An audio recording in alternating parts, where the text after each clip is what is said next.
Bienvenidos al primer Congreso Internacional de la Biblia, organizado por la Sociedad Bíblica Argentina. El propósito de este evento es reafirmar la centralidad de las Escrituras en la vida y la misión de la Iglesia y destacar su vigencia para la sociedad y cultura en el marco de los 500 años de la Reforma. Los invitamos a disfrutar de este encuentro alrededor de la Palabra de Dios. Si hay algo que personalmente me abruma, es la titulación. Creo que cuando abrimos la Biblia, los títulos académicos hay que colgarlos en una percha y dejarlos fuera. Porque realmente el título supremo, lo dije el otro día, para un cristiano es ser siervo. Jesús fue siervo. Por tanto, yo no puedo llegar más allá de lo que fue Jesús. Y esa es la bendición que Dios concede. Entender que la Biblia domina todo el ámbito, o debe dominar todo el ámbito de la vida cristiana, y sobre todas las cosas la Biblia condiciona el púlpito, sustenta el mensaje, forma a los creyentes, edifica al pueblo de Dios, y Dios habla a todos nosotros por medio de la Biblia. Estamos viviendo un tiempo sumamente cambiante. Lo que pasó ayer ya es historia pasada y tenemos que preguntarnos qué es lo que viene mañana. Y realmente la sociedad avanza a pasos tremendos. De manera que hace bien poco tiempo se hablaba de modernismo. ¿Qué es eso? ¡Qué barbaridad! ¿Cómo cambian las cosas? Pero pasaron muy poquitos años y hay que hablar de posmodernismo. Viene un tiempo dificultoso que es el relativismo de nuestros días. Llámese como se llame. Y el relativismo da paso a la tolerancia y da paso a la nueva tolerancia que permite convertir el pensamiento de las personas en asuntos, y la actuación de la persona, en asuntos contrarios a la ley. Ya no se habla de intransigencia, se llama de intolerancia. Y cuando hablamos de eso ya puede intervenir la ley penal para procesar a una persona. Esto dio paso o está dando paso a algo sumamente crítico en la historia actual. No voy a hablaros de la ideología de género como una referencia simplemente, solamente mencionaros que estamos en un tiempo que ya se habla de posverdad. Modernismo, posmodernismo, verdad, posverdad. Alguien dijo que la posverdad de hoy es la mentira de ayer. Bueno, y es verdad. Ahora, si tú no sabes dónde está la medida absoluta, todos los relativos pueden conducirte a un relativismo cada vez más bajo. La única verdad absoluta es Dios. Solo Dios tiene la verdad y es la verdad. Solo hay verdad en la palabra de Dios. Por tanto, el mundo evangélico debiera reflexionar urgentemente sobre dónde está cada uno como individuos y las iglesias en general y los líderes del movimiento evangélico en el mundo, dónde están en relación con la Biblia. Preguntamos al pueblo de Dios, ¿qué es la Biblia? Y el pueblo de Dios responde, la Biblia es... Claro, no esperaba otra respuesta, es la palabra de Dios. Pero eso se ha convertido en una mera expresión intelectual de lo que es la Biblia. Esto ocurrió siempre, no estamos hablando de un fenómeno actual porque Satanás luchó contra la Biblia, la palabra de Dios, a lo largo de la historia en cualquier tiempo. Y yo abro mi Biblia y voy al profeta Oseas y en el capítulo 8 del profeta Oseas, versículo 12, leo esta frase que es absolutamente importante. Dice Dios por medio del profeta, les escribí las grandezas de mi ley. Y cuando leo esa frase así de simple y así de sencilla, me doy cuenta de que el origen de la Biblia no es de los hombres. Que simplemente los hombres que han escrito pasajes de la Biblia, libros de la Biblia, son instrumentos en manos de Dios que transmiten en su nombre su palabra. De manera que no hay nada en la Biblia que no proceda de Dios. Dios inspiró la Escritura. La Biblia es solo la palabra de Dios. Cuando voy a esto, debo reflexionar específicamente sobre tres cosas. En primer lugar, ¿qué es la Biblia? ¿Qué es la palabra? En segundo lugar, debo pensar cuáles son las demandas de la Biblia en relación consigo misma para mi vida personal. Y finalmente, debo buscar las consecuencias que esto tiene necesariamente que producir en mi experiencia y en la experiencia de la Iglesia. Hace un momento decía, ¿qué es la Biblia? Y todo el mundo contestaba, es la palabra de Dios, es verdad. Luego, el primer concepto que yo debo apreciar en relación con la Biblia es su procedencia, de dónde procede la Biblia. Y el profeta me responde de una forma clara y me dice, les escribí las grandezas de mi ley. Luego la procedencia de la Biblia es divina. Es verdad que el resultado final es una conjunción divino-humana, en donde el Dios de la Biblia da el mensaje, custodia el mensaje y orienta al escritor, y el escritor escribe lo que ha recibido de parte de Dios. Se hablaba esta mañana, o en algún anuncio lo he visto por ahí, que la Biblia es un libro que se ha escrito más o menos en 1400, 1500 años, en donde participaron 36, 37, 38, 40, da lo mismo escritores.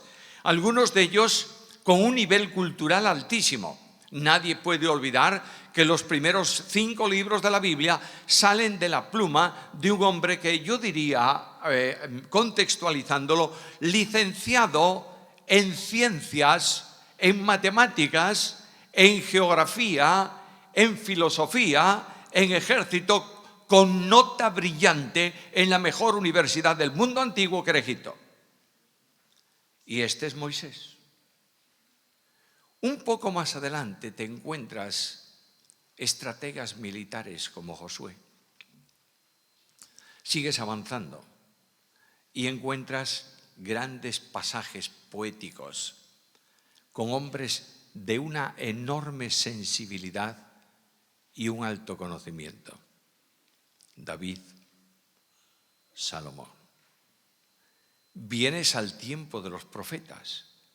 Hay brillantísimos hombres escribiendo ahí, pero naturalmente alguno también es de una condición social muy humilde, como ese profeta que se llama a sí mismo como boyero y recogedor de cabrahigos, de higos silvestres. Vaya condición social.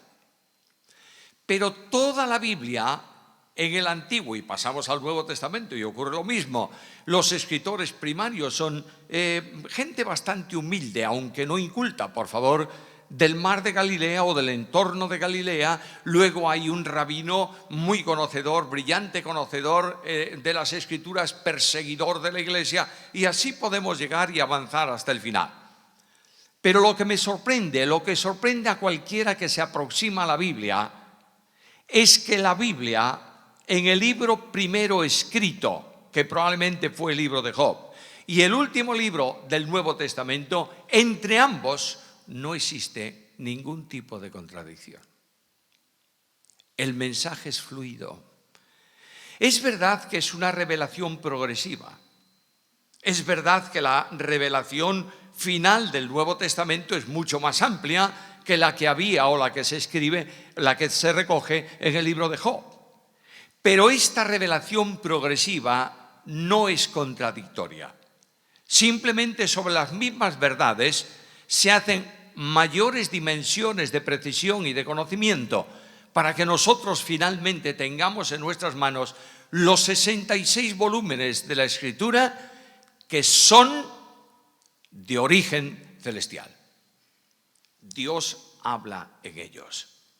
Lo sorprendente es que los hombres de nuestro tiempo no quieren darse cuenta de que solo Dios y nada más que Dios tiene autoridad. Y que solo Él, por medio de su palabra, puede llegar a tocar la conciencia del individuo. Y que la Biblia es viva y eficaz y más penetrante que toda espada de dos filos. Y que la Biblia revela lo que yo necesito cotidianamente para mí, pero revela también la marcha, el camino necesario para la iglesia.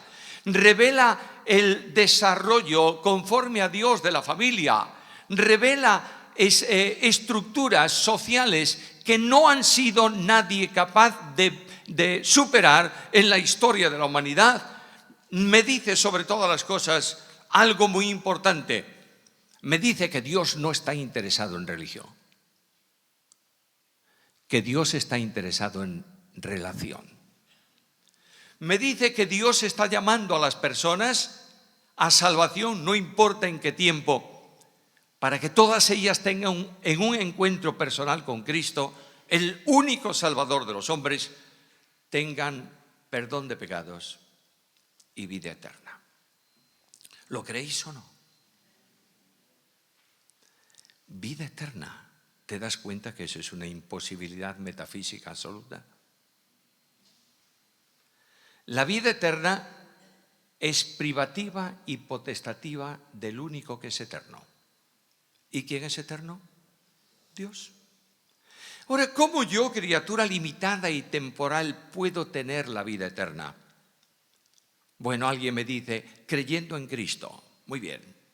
¿Y qué dice la Biblia que es creer en Cristo? La fe que salva, que vincula con Cristo, que produce en el contacto con Él la recepción de la vida eterna, no es una fe intelectual. Es una fe vivencial. Porque Pablo dice que no se cree con el corazón, con la mente, sino con el corazón. Y está hablándome de una relación de entrega incondicional a Dios. Y aquí tenemos un enorme secreto que destruye absolutamente el evangelio light que algunos predican en el tiempo de hoy.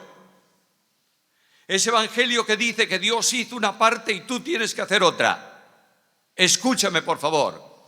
El mensaje de Dios es clarísimo. Dios y solo Dios salva. Y solamente Él ha hecho la provisión de salvación.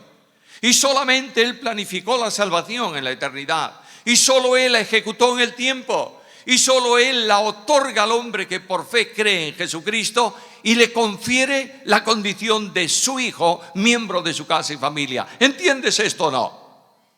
Frente a un evangelio que habla simplemente de un cambio experimental en tu vida. ¿Tienes un problema? Puedes salir esta noche sin problema, ¿no? Sales con dos, con el que trajiste y con el otro de mala concepción acerca de Dios. ¿El evangelio que tenemos que predicar está en la Biblia o no? ¿Lo crees así? El apóstol Pablo dice que él predicaba la palabra de la cruz. Pero ese mensaje del evangelio de la cruz es un mensaje que es locura para el que se está perdiendo. Bueno, entonces cambiemos un poco el contenido del mensaje. Dulcifiquémoslo un poquito para que la gente lo entienda. Lamentablemente Pablo me advierte en la Biblia algo contundente, algo definitivo y dice, no hay otro evangelio. Y si alguien viene y te anuncia un evangelio que no sea este, sea anatema. Y tú dices, ¿qué problema? Es cuestión de racionalizar el evangelio para la sociedad de hoy. Estamos en una sociedad intelectual.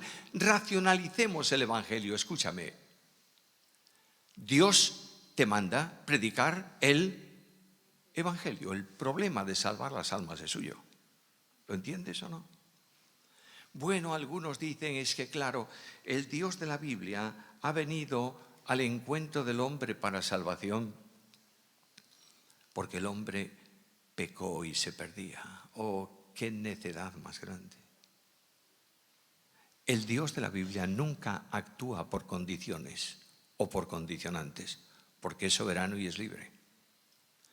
Y mucho antes de que Dios crease, y mucho antes de que Dios dijese, sea la luz, Dios dijo, sea la cruz. Y la planificación de salvación no obedece a la caída del hombre, obedece al propósito soberano de Dios. Está en mi Biblia. Y el apóstol Pablo me hace una advertencia muy seria. ¿Quién nos llamó o quién nos salvó y llamó con llamamiento santo, no conforme a nuestras obras, sino según su propósito y la gracia que nos fue dada en Cristo? ¿Cuándo? Antes de los tiempos de los siglos. Voy a mi Biblia y descubro que el Dios que ha mandado escribir y trajo a la existencia física su palabra es el Dios de la soberanía. ¿Tú crees en el Dios soberano o no? Si crees en el Dios soberano, tienes que saber que la Biblia es la expresión soberana de la palabra del soberano Dios. Cuando voy a la vida de Cristo, me doy cuenta que Cristo está vinculado con la Biblia. Cristo sube a las laderas sinuosas del mar de Galilea. A veces cuando leemos la Escritura, los relatos históricos en nuestro contexto y decimos subió a la montaña, un argentino pensará en la sierra, en los Andes. No. Lomas alrededor del mar de Galilea y ahí se sienta. ¿Qué hace Jesús? Toma la palabra. Y dice, oísteis que fue dicho, y yo os digo, dándole el sentido de lo que Dios quiso decir con esa palabra. Viene alguien a preguntarle, maestro, ¿qué debo hacer? ¿Y qué le dice el maestro? ¿Cómo lees? ¿Sabe lo que está haciendo? Dirigiéndolo a la Escritura. La Escritura, se oía esta mañana, que tiene respuesta a la problemática del hombre en cualquier circunstancia y en cualquier situación. Ahora, la evidencia de que es palabra de Dios es que a lo largo del tiempo la lucha contra la palabra de Dios fue radical. Siempre la palabra de Dios llegó a estar escondida en un templo cerrado y lleno de porquería porque nadie leía la Biblia. La Biblia fue encadenada, como decía César esta mañana, durante siglos. La Biblia salió en las traducciones en tiempos de la Reforma, cuando la guerra religiosa de la Inquisición convirtió en cenizas muchos grandes hombres de Dios. El ataque frontal a la Biblia ha sido permanente. Pero Satanás es un ser que aprende con el tiempo. No sabe todo, Es un ángel, pero es un ángel limitado, lleno de conocimiento, pero va aprendiéndolo con experiencia. El cristianismo, que tiene un mensaje de aliento y de esperanza, de perdón y de vida eterna, no debe funcionar. ¿Qué tenemos que hacer con los cristianos? Matemos a los cristianos. Pero oye, cada vez que matas uno aparecen dos. Este es un problema muy serio. Bueno, pues dejemos de matar a los cristianos. Simplemente escondamos de la Biblia bien. Y la Biblia se traduce y miles de personas mueren por el testimonio de la Biblia. Y no estamos haciéndolo bien las cosas. Hoy Satanás varió de orientación. ¿Quieren Biblia? Tengan Biblia. Traducciones, revisiones, formatos de Biblia, más Biblia, más Biblia. Lo importante para Satanás no es que el hombre tenga la Biblia. El problema suyo es que la Biblia tenga al hombre. ¿Me entiendes lo que quiero decir? No es malo que tú tengas un montón de Biblias, pero sería fantástico que esa Biblia te tuviese a ti y condicionase tu vida. Cristo lo hizo. La evidencia de la inspiración divina y de que es un libro de Dios, entre otras, está en esto. Pero hay algo más. Aparte de la enseñanza de Jesús, la palabra de Dios es de Dios por el cumplimiento profético absoluto. Sé que el mundo liberal dijo muchas veces que las profecías se escribieron después de los sucesos, de manera que tienen un cumplimiento formidable porque se escribieron después de que aquello había ocurrido, una historia, una escena, un problema, una situación había ocurrido y el escritor lo redacta como en tiempo pasado, anunciándolo, y el cumplimiento fue total. El argumento más contundente que yo tengo esta tarde es que voy a mi Biblia y leo cómo Dios establece a causa del pecado del pueblo de Israel la expansión, el esparcimiento por el mundo de ese pueblo. Ha dejado de existir como nación, fue perseguido, se ha procurado exterminar en más de una ocasión. Y de pronto, en el año 1948, el Estado de Israel surge como nación entre las naciones. Es una profecía reciente, se ha cumplido. Dios hace honor a su palabra. Y Jesucristo dijo: antes pasará el cielo y la tierra que no se cumpla toda la palabra escrita, las tildes y las iotas. Es decir, los signos más pequeñitos. Y me dice algo muy importante. La Biblia, la inspiración bíblica, no es conceptual como se enseña en algunos institutos llamados evangélicos. La Biblia no es inspirada cuando actúa en la persona. Toda la Escritura es inspirada por Dios. Y no solamente el concepto, el Espíritu de Dios sopló sobre las letras de la Biblia.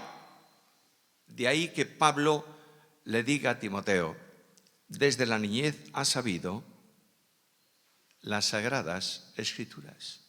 Y ese término en griego, que puede ser utilizado para hablar de concepto o de palabra, es en ese lugar las mismas letras. Es probable que Timoteo aprendió las letras del alfabeto griego en la Escritura, porque tenía una madre que creía en la Escritura y una abuela que creía en la Escritura, porque eran personas de fe. Nuestra sociedad está buscando cauces para orientar y reestructurar las pasiones. Vivimos en un mundo degradado hasta el extremo. Cualquier cosa es lícita hoy. No importa la perversidad del acto, ni lo tremendo de la inmoralidad. Y no estoy hablando de moral cristiana, estoy hablando de moral natural, de ética natural que se produzca. Eso no tiene importancia. Cada uno debe ser respetado en su forma de pensar. No hay control legal para el conflicto del mundo social de hoy. Las naciones producen leyes y más leyes y más leyes, y las estanterías están saturadas de legislación que trata de canalizar, encauzar pasiones desatadas. Escucha la Biblia. ¿Con qué limpiará el joven su camino? Con guardar tu palabra. La pregunta que surge es lógica y natural. ¿Está siendo dada a los jóvenes la palabra?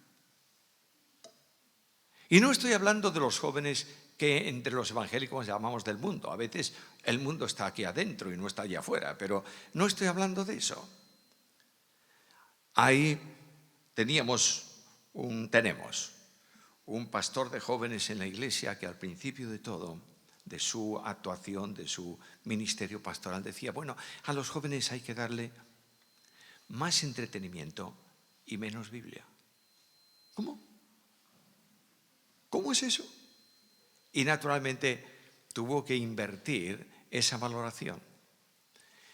La Biblia es la palabra inspirada por Dios.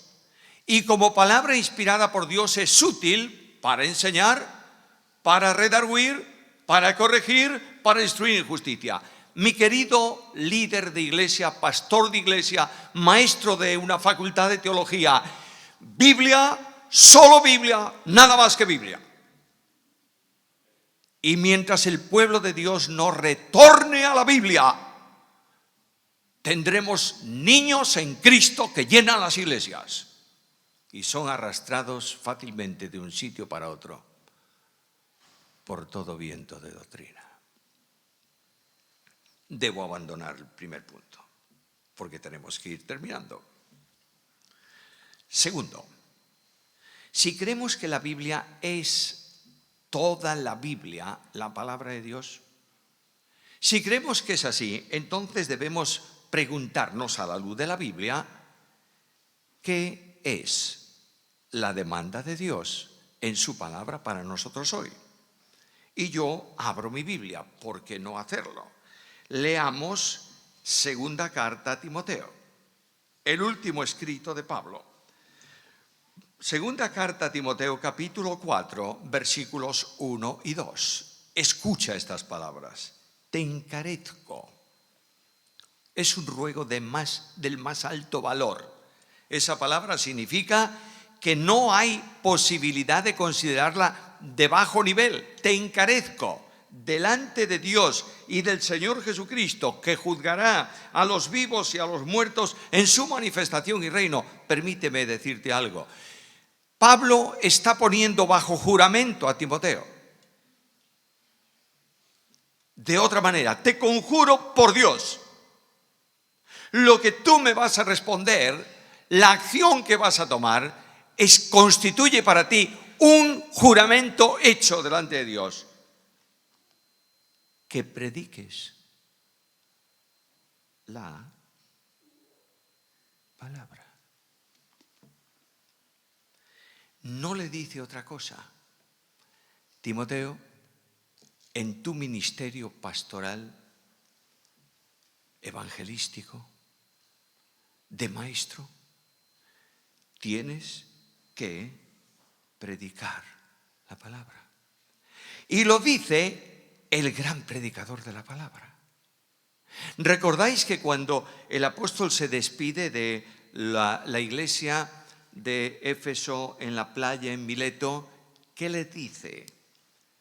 No he rehusado anunciaros que todo el consejo de Dios. El apóstol Pablo viene a Antioquía. Bueno, Bernabé va antes a Antioquía, a la iglesia.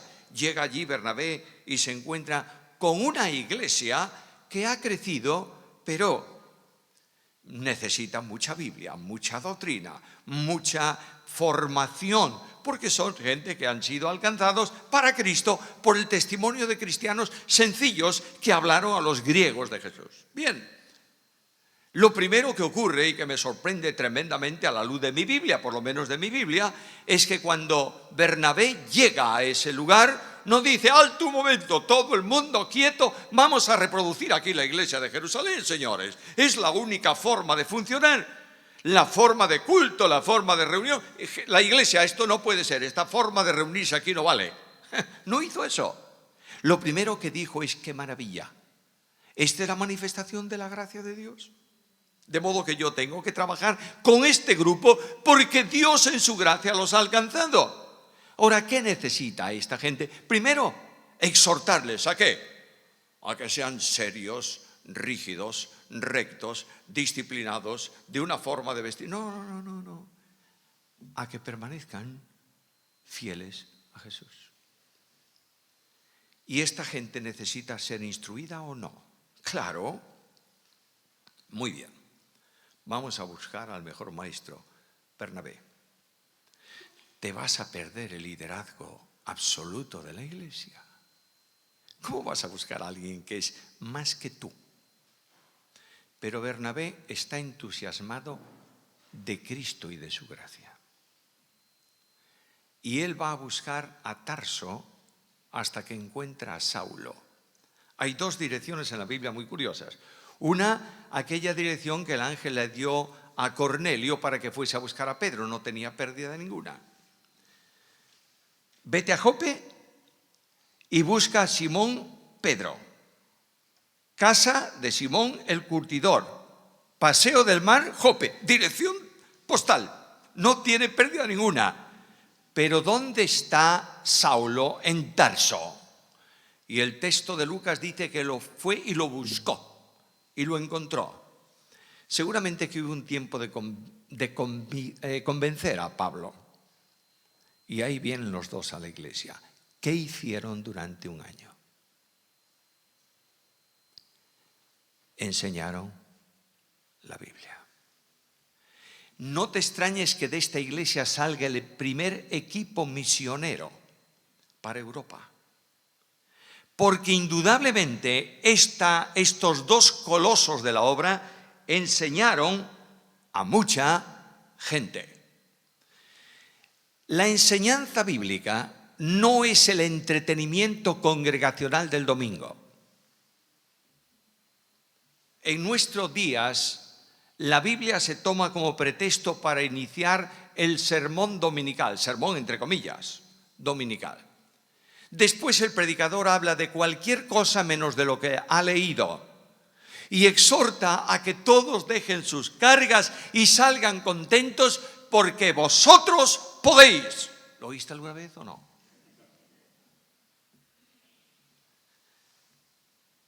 Hay que predicar la Biblia.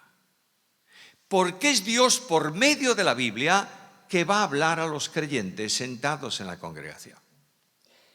Es Dios quien toca lo que el pastor no sabe que existe en la intimidad del individuo.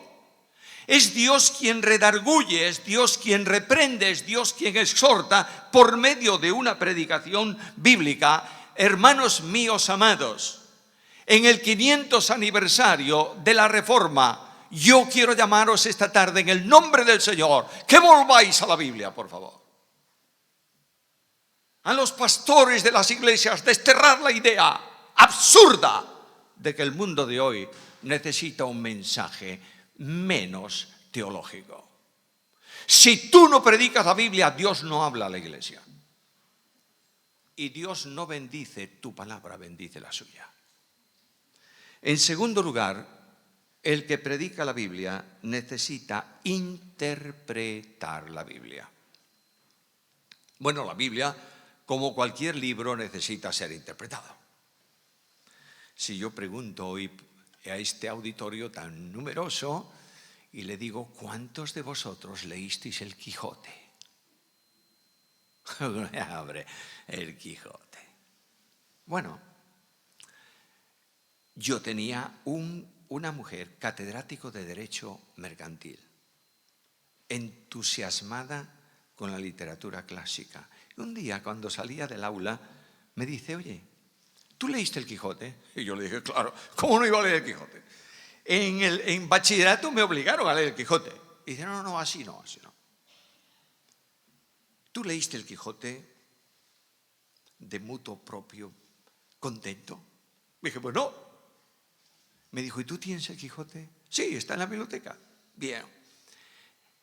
Lee el capítulo 5 y el capítulo 7. Y en la próxima clase me dices qué te pareció. Me fui. Llegué a casa. Quijote, capítulo 5. Lo empecé a leer. Dije, oye, interesante, qué interesante. Capítulo 7, no está mal. Y le dije, pues oye, está muy bien. Resumo la historia. A consecuencia de eso leí ya 5 veces entero el Quijote. Del principio al final. Y otras cuantas veces más pasajes aislados. El Quijote necesita ser interpretado. Permíteme, por favor, que te cite un párrafo del Quijote. Y escucha bien, sobre todo los jóvenes. Es idioma antiguo. La del alba sería cuando Don Quijote salió de la venta, tan contento, tan gallardo, tan alborozado por verse ya armado caballero, que el gozo le reventaba por las cinchas del caballo. ¿Qué dije? La mitad dice, ni idea. Bueno, ¿qué es lo que yo tendría que hacer ahora mismo? Decirte que Cervantes quiso expresar con eso y explicarte lo que quiso decir, trasladándolo a tu conocimiento para que lo entiendas. Así la Biblia. Pero escuchadme, por favor, el problema de la interpretación bíblica exige nobleza y respeto frente a la Biblia. La Biblia no está escrita para decir lo que tú quieres que diga, sino lo que ella quiere decir. La Biblia no está para ser disminuida ni aumentada.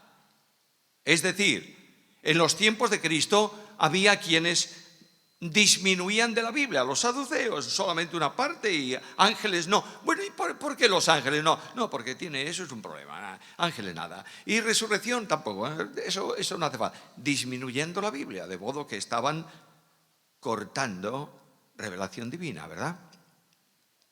Pero había otros en sentido opuesto, pero tan nocivos como ellos, que eran los fariseos. Los fariseos no disminuían, ¿sabéis lo que hacían? Añadían. De modo que añadían a la Biblia y le daban la misma autoridad, añadían la tradición de los ancianos. Dijimos, pobrecitos, fíjate cómo era ello. Cargaban al pueblo de Dios con cargas legalistas que eran incapaces de soportar, pero ellos no las tocaban. En nuestro tiempo, el excesivo pietismo y el deseo de una santidad fuera de lo normal ha llevado a añadir a la Biblia tradiciones y costumbres propias de nuestras iglesias y de nuestras denominaciones. Y hemos enseñado como palabra de Dios lo que es pensamiento de hombre. Y tenemos que ir a la Biblia para despojar a las congregaciones de escoria que no es palabra de Dios.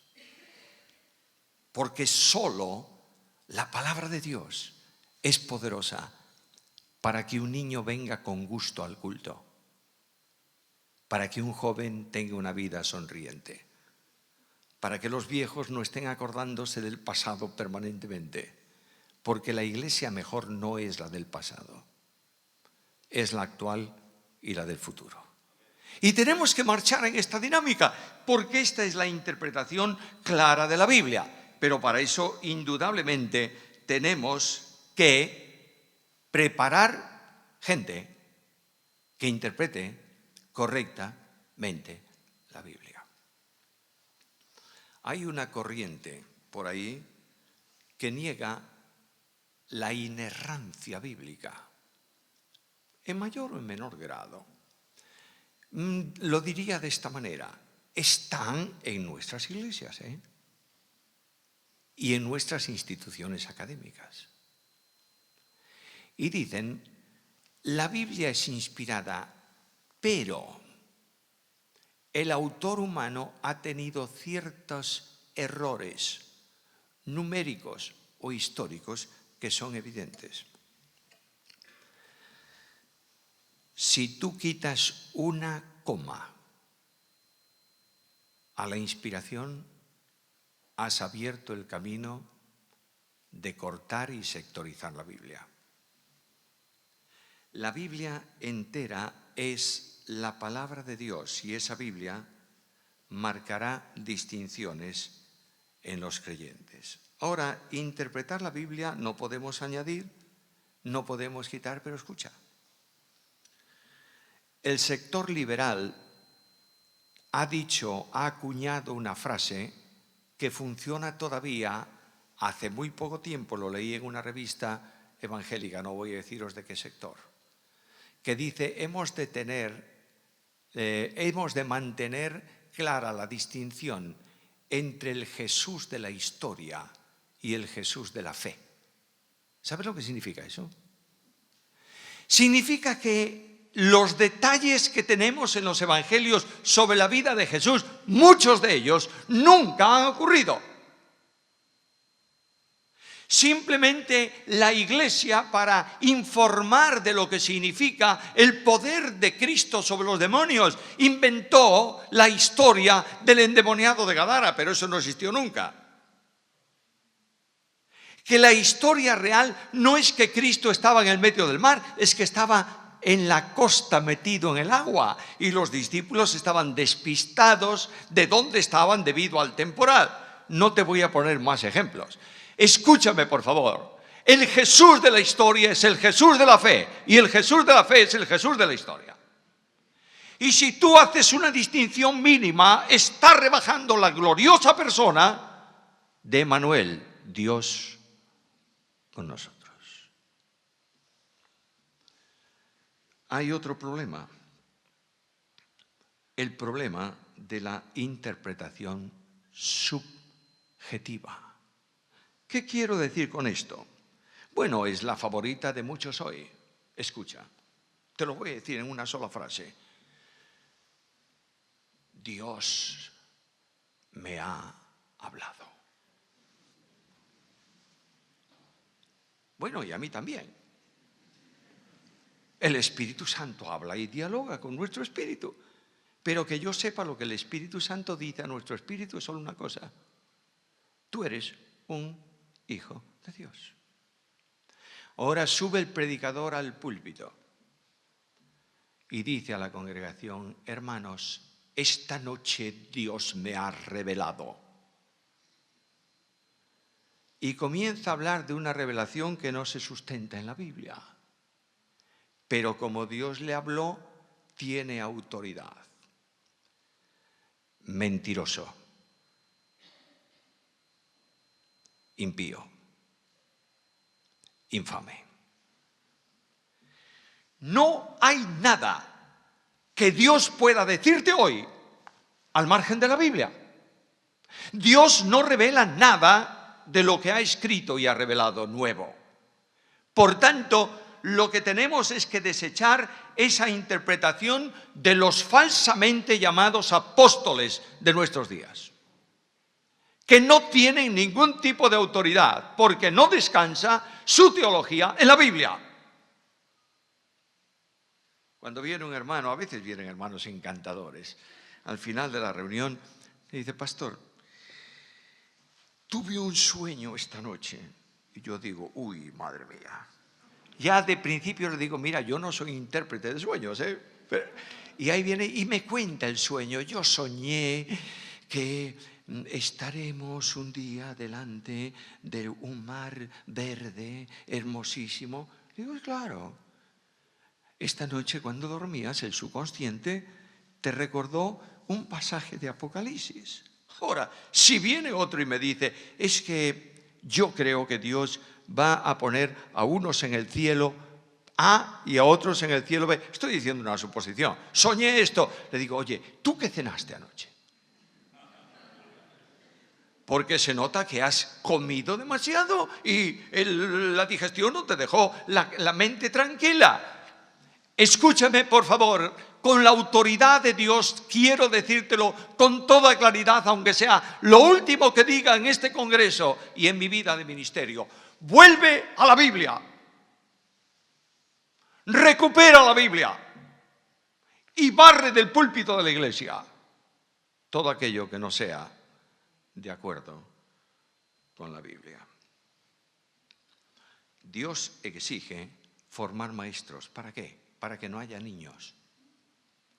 Nuestras iglesias, a medida que se deja la Biblia en el púlpito y en la enseñanza general de la iglesia, vamos generando niños en Cristo.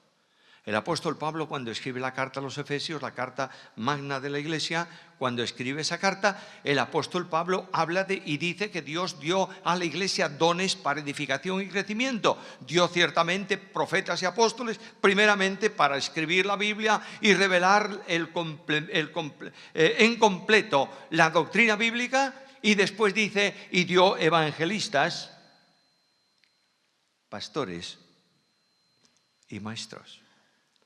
Los maestros, los pastores y los evangelistas tienen el don que los capacita, pero necesitan prepararse. Un gran maestro es una persona que a la luz de la palabra persevera en el estudio bíblico día a día. No puede ser que la iglesia tenga un pastor que sea, yo digo, el hombre show, perdonadme, el showman de la iglesia. Es un hombre que abre la puerta porque resulta que no hay quien lo haga. Alinea los bancos porque no hay quien lo haga. Tiene que visitar a todos los enfermos, sobre todo a la abuelita que tiene gripe, y hay que ir a visitarla porque si no se enfada el resto de la familia y no sé qué, y además tiene que predicar un sermón nuevo cada domingo. No, hombre, no. El pastor tiene que visitar a las ovejas cuando es necesario, alentar a los débiles y a los de poco ánimo y predicar la palabra. ¿Sabe lo que significa eso? Tiene que estudiar. Tiene que dedicar tiempo a preparar un mensaje, no técnico, un mensaje vivencial para la iglesia. La palabra en una iglesia así marcará distinciones. Por último, ¿cuál es la responsabilidad? Bueno, tengo que volver al texto de Pablo. Te mando. Y no olvidemos que cuando Pablo escribe, él mismo dice, reconoced que lo que yo os escribo son, ¿qué? Mandamientos del Señor. No te olvides que Pablo es un apóstol. Y Pablo, con la autoridad apostólica recibida, es enviada por Cristo para que enseñe la Biblia. El apóstol Pablo dice a Timoteo, lo que has oído delante de mí, lo que has oído de mí, delante de muchos testigos, esto encarga a hombres fieles que sean idóneos, ¿para qué? Para enseñar también a otros. Escúchame, por favor. La cadena de instrucción descansa en la doctrina y la doctrina está en la Biblia. Luego tenemos que formar gente no tanto en la tecnología bíblica, sino en la Biblia. No sé si me estáis entendiendo lo que quiero decir. No estamos tratando de formar, que es bueno formarlos así, expertos en teología sistemática y dentro de ella en doctrina trinitaria y dentro de la doctrina trinitaria en relaciones intratrinitarias.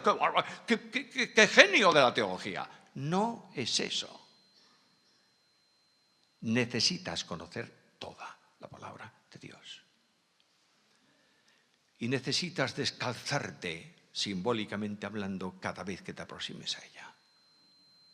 Y necesitas doblar tus rodillas antes de preparar el sermón y predicarlo en la iglesia, diciendo, Señor, para gloria de tu nombre, habla en medio de tu pueblo, porque es tu pueblo y son tus ovejas. El que predica la Biblia tiene que vivir conforme a la Biblia. Escucha un mandamiento de Jesús. Un mandamiento nuevo os doy, que os améis los unos a los otros, así como yo os he amado. La distinción de la iglesia ante el mundo no es la doctrina, es el amor. Claro, si tú amas a tu hermano, amarás al Señor. Y el Señor dice, si me amáis, guardad mis... Bueno, ya tenemos el complemento. No estoy diciendo que no haya doctrina, ¿verdad? Todo lo contrario. Pero quiero deciros que Cristo dijo, conocerán todos que sois mis discípulos si tuvieseis los unos. En medio de este mundo evangélico hay cientos de mensajes diarios en internet hablando mal de los hermanos y acusando a los hermanos. Pobrecitos los que están haciendo eso, porque el que no ama a su hermano debe preguntarse si nació de nuevo. Lo dice Juan. ¿Cómo fuiste salvo tú? Bueno, es que yo fui salvo un día, mi abuela me habló, yo recibí a Cristo, luego estoy en la iglesia y soy salvo porque... No. Tú puedes estar en la iglesia toda tu vida y no ser salvo. ¿Cómo sabes que eres salvo? Porque soy capaz de amar a todos mis hermanos. ¿Lo puedes hacer o no? Esta es doctrina bíblica fundamental, mis queridos hermanos. Por último, tengo que recuperar la Biblia en toda la escala de los creyentes. No solo en el púlpito de la iglesia, que esto es vital.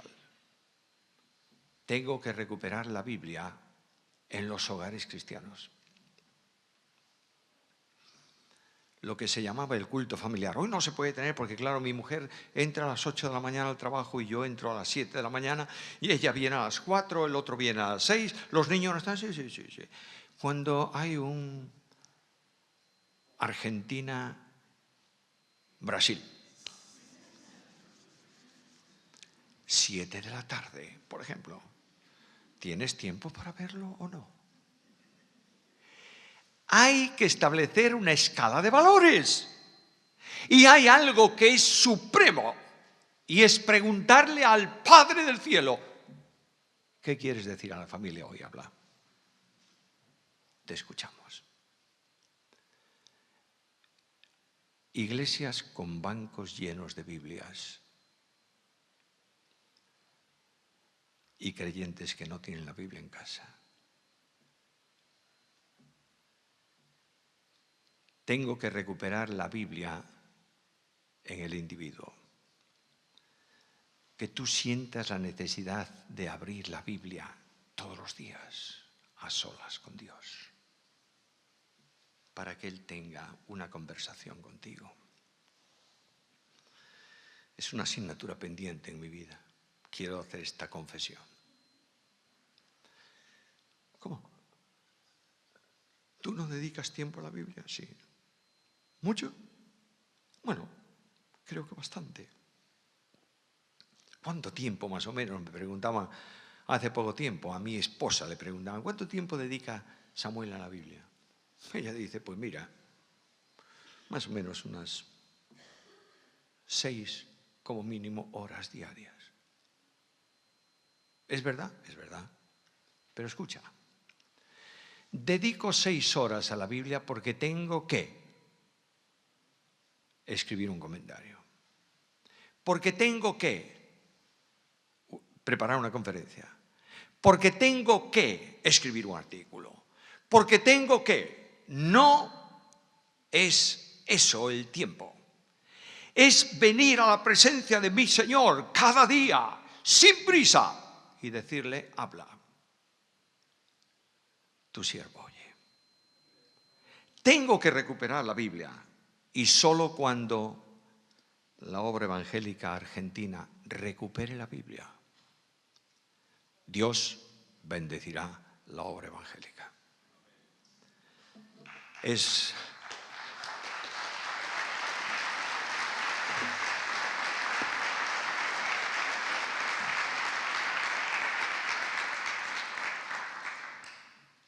Esto que acabo de deciros es nuestra experiencia vivencial en la iglesia en Vigo. Es enormemente difícil hoy en Europa, en España, en Francia, en Italia, abrir un punto nuevo. Y muy difícil que las iglesias crezcan.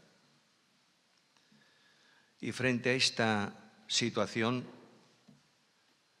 el Consejo de Iglesia un día, hace unos 10 años, dijimos alto, alto.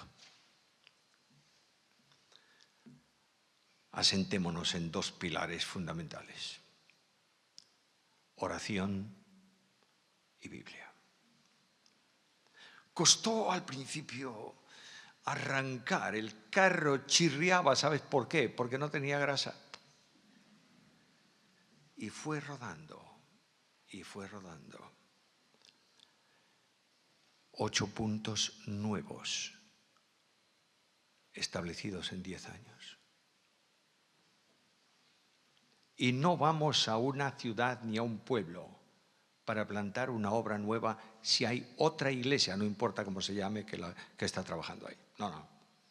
A donde no hay nada. Y uno de las bendiciones más grandes que estamos viviendo en los últimos años es ver que es difícil que acabe el culto del domingo por la mañana sin que haya 2, 3, 4, 6 o más personas que reciben a Jesús como Salvador personal. De manera que no tenemos espacio en el templo. Y estamos pensando, ¿qué hacemos? ¿Dividimos los cultos o buscamos un local? ¿O qué hacemos? Nosotros no hemos hecho nada. Absolutamente nada. Más que decir, solo tú.